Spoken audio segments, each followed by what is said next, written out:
Salut les bien-aimés et bienvenue à vous dans le ministère La vie en Christ. Pourquoi Dieu a-t-il voulu tuer Moïse dans l'Exode 4? Pourquoi Dieu a-t-il voulu tuer Moïse dans l'Exode 4? Telle est la question autour de laquelle nous allons réfléchir aujourd'hui. Alors préparons-nous et on y va. Parmi les héros de la foi, Moïse est l'un des personnages bibliques les plus mentionnés dans toute la Bible. Cherchant à connaître davantage sur Moïse, j'ai découvert que son nom est mentionné plus de 800 fois dans la Bible. Ainsi, cela révèle que Moïse est l'un des personnages principaux de l'Ancien Testament. Et je pense que connaître quelques détails sur la vie de Moïse, les comprendre et les appliquer à notre vie chrétienne doit être la poursuite de tout chrétien qui désire grandir spirituellement. La Bible nous enseigne qu'Abraham est appelé le père des croyants et considéré comme le bénéficiaire de l'alliance inconditionnelle de la grâce de Dieu pour son peuple. Mais Moïse de son côté a été appelé pour apporter la rédemption au peuple de Dieu qui était sous la servitude des Égyptiens. Depuis son enfance jusqu'à l'âge adulte, la vie de Moïse a été très remarquable et son histoire est centrale dans la Bible, en particulier pour tout chrétien en ce qui concerne les principes fondamentaux de la marche chrétienne. La vie de Moïse est l'histoire de la rédemption, de la direction et de la protection de Dieu. J'ai l'habitude de dire que tout ce qui est arrivé aux personnages principaux de la Bible était juste pour nous, cette génération, d'en tirer des leçons afin de vivre pour la gloire de Dieu. Dieu l'a choisi pour libérer les Israélites de leur captivité en Égypte et les mener au salut en terre promise. Moïse est également reconnu comme le médiateur de l'Ancienne Alliance et le dispensateur de la loi. Enfin, il est l'auteur principal des Pentateuques, les livres fondateurs de la Bible. Son rôle dans l'Ancien Testament est un type et une préfiguration de celui de Jésus dans le Nouveau Testament. Par conséquent, sa vie vaut la peine qu'on s'y intéresse. Juste un rappel, nous vous prions de nous soutenir en vous abonnant si vous ne l'aviez pas encore fait. Aimez, commentez, partagez la vidéo avec d'autres personnes. Regardez surtout la vidéo jusqu'à la fin. Merci d'avoir compris et que le Seigneur vous comble de sa grâce. Amen. Cependant, il y a un passage particulier dans le livre de l'Exode qui peut être assez déroutant et pourrait soulever des questions dans l'esprit des croyants. Voilà ce qui nous concerne selon la question. Pourquoi Dieu a-t-il voulu tuer Moïse dans l'Exode 4? Pendant le voyage, en un lieu où Moïse passa la nuit, l'Éternel l'attaqua et voulut le faire mourir. Séphora prit une pierre aiguë, coupa le prépuce de son fils et le jeta aux pieds de Moïse, en disant « Tu es pour moi un époux de sang ». Et l'Éternel le laissa. C'est alors qu'elle dit « époux de sang » à cause de la circoncision. Ce passage est difficile à comprendre car il semble dépeindre Dieu comme courroucé et même capricieux, c'est-à-dire qu'il change dans ses actions et manières de faire. Pour saisir pleinement la signification de cet événement, nous devons examiner le passage dans son contexte, considérer le rôle de Moïse en tant que leader et serviteur de Dieu et explorer la signification de l'alliance que Dieu a établie avec son peuple élu. Nous allons essayer de comprendre ce qui s'est vraiment passé bibliquement. Cette connaissance nous aidera à mieux comprendre notre propre marche avec Dieu et le rôle que l'obéissance et la fidélité jouent dans le maintien de notre relation avec notre Créateur. Premièrement, parlons du contexte du passage. Avant de nous plonger dans les raisons spécifiques pour lesquelles Dieu a voulu tuer Moïse, il est essentiel de comprendre le contexte du passage. Dans Exode 4, du verset 18 au verset 23, nous lisons. Moïse s'en alla et de retour auprès de Jéthro son beau-père, il lui dit « Laisse-moi, je te prie, aller rejoindre mes frères qui sont en Égypte, afin que je voie s'ils sont encore vivants. » Jéthro dit à Moïse « Va en paix. » L'Éternel dit à Moïse en mendiant « Va, retourne en Égypte, car tous ceux qui en voulaient à ta vie sont morts. » Moïse prit sa femme et ses fils, les fit monter sur des ânes et retourna dans le pays d'Égypte. Il prit dans sa main la verge de Dieu. L'Éternel dit à Moïse, en partant pour retourner en Égypte, vois tous les prodiges que je mets en ta main. Tu les feras devant Pharaon. Et moi, j'endurcirai son cœur, et il ne laissera point aller le peuple. Tu diras à Pharaon, ainsi parlait l'Éternel, Israël est mon fils, mon premier-né. Je te dis, laisse aller mon fils pour qu'il me serve. Si tu refuses de le laisser aller, voici je ferai périr ton fils, ton premier-né. Nous voyons ici que Dieu appelle Moïse de retourner en Égypte et de parler à Pharaon, exigeant la libération des Israélites. Dieu assure à Moïse qu'il sera avec lui, fournissant les signes et les prodiges nécessaires pour persuader Pharaon. Cependant, la réticence et la peur de Moïse l'ont amené à demander à Dieu d'envoyer quelqu'un d'autre.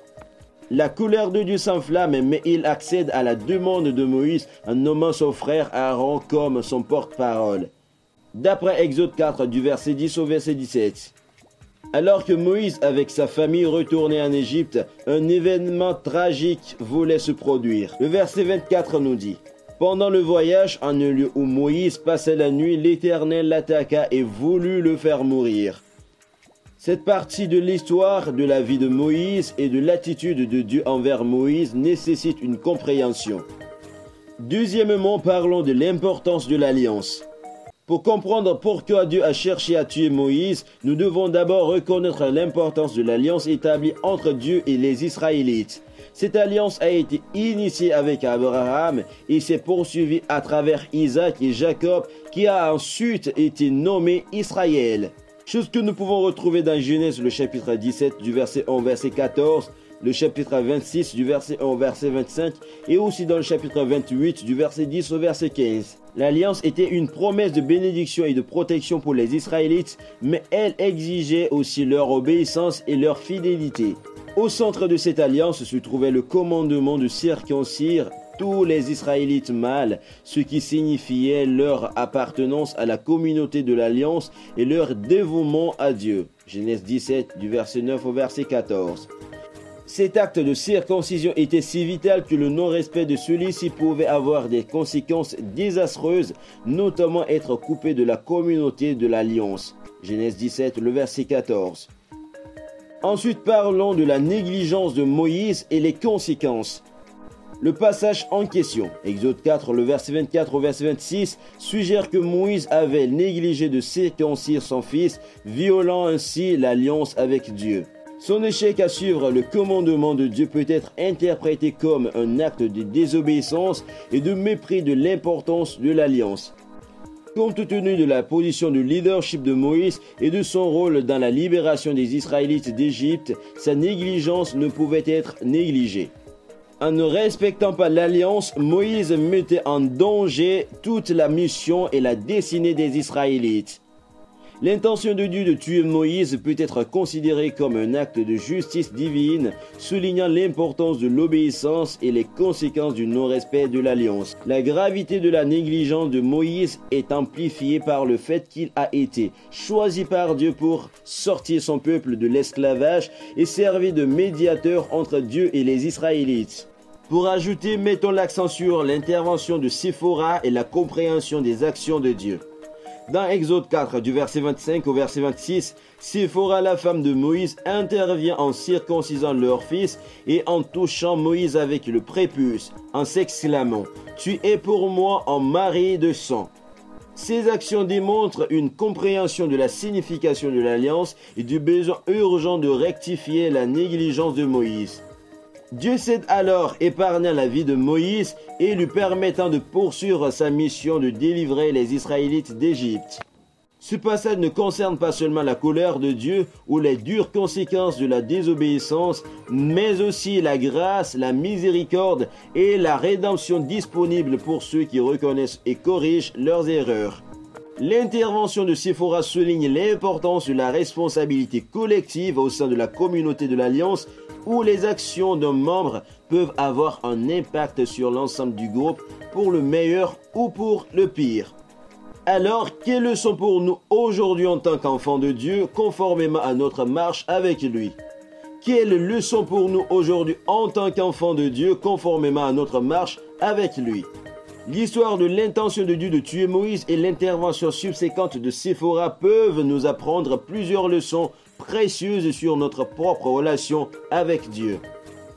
Premièrement, il met l'accent sur l'importance de l'obéissance au commandement de Dieu et sur les conséquences potentielles du non-respect de ses instructions.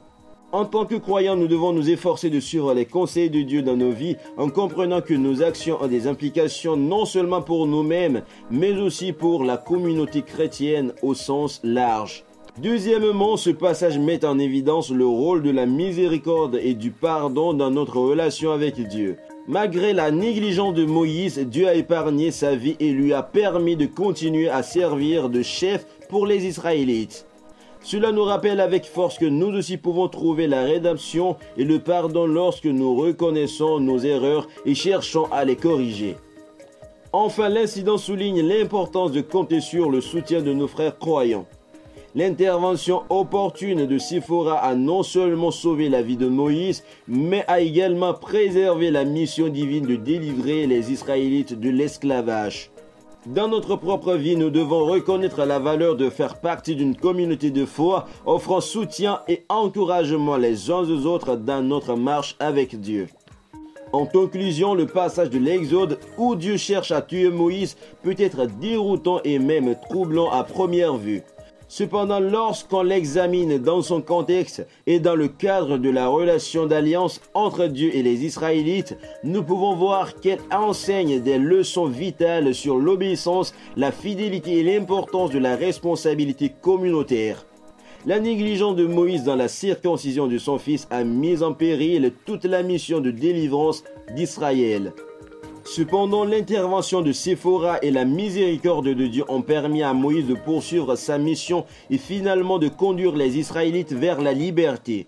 En tant que croyants, nous devons nous rappeler que nos actions comptent dans notre relation avec Dieu et que la rédemption et le pardon sont disponibles pour ceux qui reconnaissent et rectifient leurs erreurs. Cet incident dans la vie de Moïse est un puissant rappel de l'importance de notre marche avec Dieu, de l'importance de l'obéissance à ses commandements et de la valeur de faire partie d'une communauté de foi solidaire. En appliquant ces leçons à notre propre vie, nous pouvons renforcer notre relation avec Dieu et continuer à grandir dans notre foi. Que Dieu vous bénisse d'avoir regardé la vidéo jusqu'à la fin. On se retrouve le mercredi prochain pour la suite. S'il vous plaît, aimez, commentez et partagez la vidéo avec d'autres personnes afin de les édifier éventuellement. Avez-vous besoin d'assistance dans la prière? N'hésitez pas de contacter votre serviteur pasteur Kosik Bafa au plus 228 90 44 43 34. À très bientôt et shalom.